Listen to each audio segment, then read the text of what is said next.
Look at him go, Gracie. See, he knows he's going to eat. Look at him go now. A lot of the other, Look at him go. Look at him go. these are a lot of the guy in the blue hat is the herpetologist. The others are other keepers from other areas came to see what's going on. What is a herpetologist? Herpetologist? Herpetologist. Herps are reptiles and amphibians. Oh, okay. So it's a study of. Look at him. Look at him, Gracie. You guys have a lot of really cool new snakes. Yes. Wow. Yes, we just recently got a new head of the department that brought in so much. And We're feeding them. Wow, Gracie, look at that. Look at that. they do know when someone's out there. That's basically the only time anyone's out there is when they get fed. And again, most of their food will be fed in the back because what we're doing is what's called operant conditioning. We're teaching them to do a certain,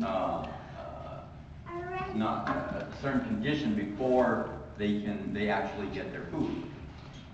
And crocodile's brain is roughly the size of a walnut.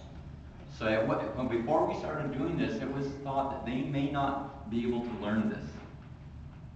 But it's amazing how much they have learned.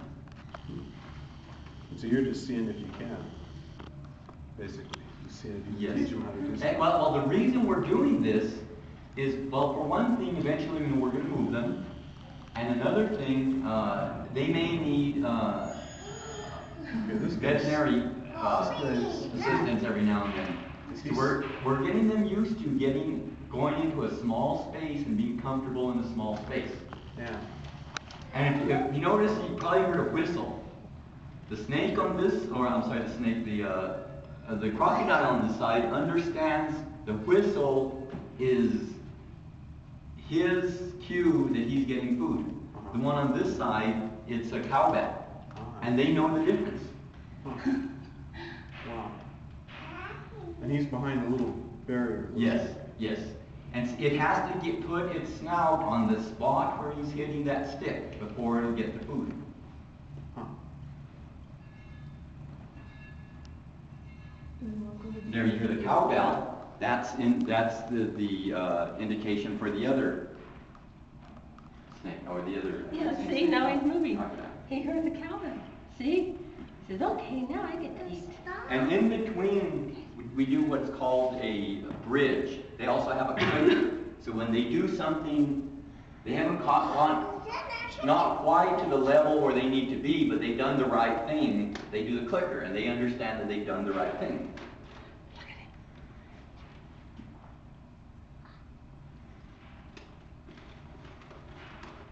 He didn't see the food. No.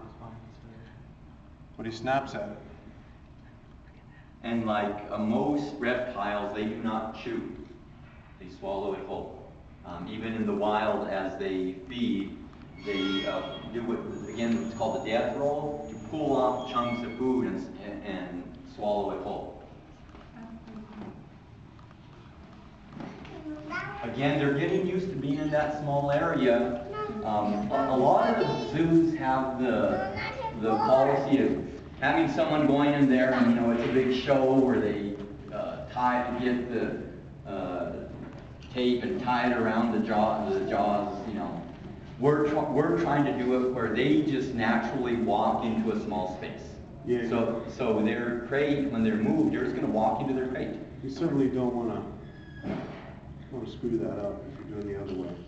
Some zoos do that, like they like to put on the show. Sure. And then another thing, again, if they ever need veterinary care, they're going to need to be in a very enclosed space. Yeah. So they're getting comfortable with that now. Now, how do you guys deal with that? Because, I mean, you've got so many different animals here. Do you fly in a specialist that's, that knows about crocs, or do you just... If it got to that point, we would, but for the most part, the veterinary staff we have here, we handle most of them. Yeah, exactly.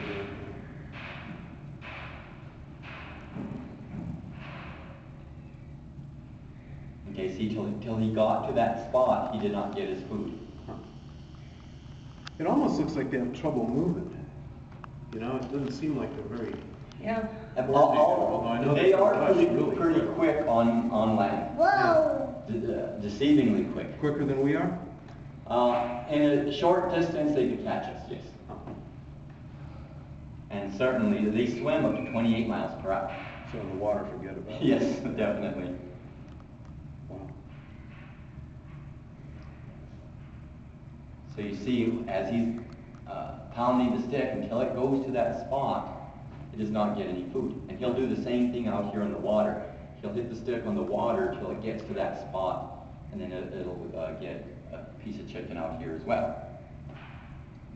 When these crocodiles first came in, about 5 years ago, they were getting 2 chickens per week, and they were gaining weight on 2 chickens per week. And it's just amazing that a 1,000-pound animal Yeah. will do that, but Calories in, calories out. yeah, and nothing's out with them. Now, I mean, is it possible to get in a pen with a creature like that? No, I mean, they're too quick. Just, yeah. Yeah. No, we've never had anybody in there. So- See, again, they close it, so they're getting them used to being in an enclosed spot.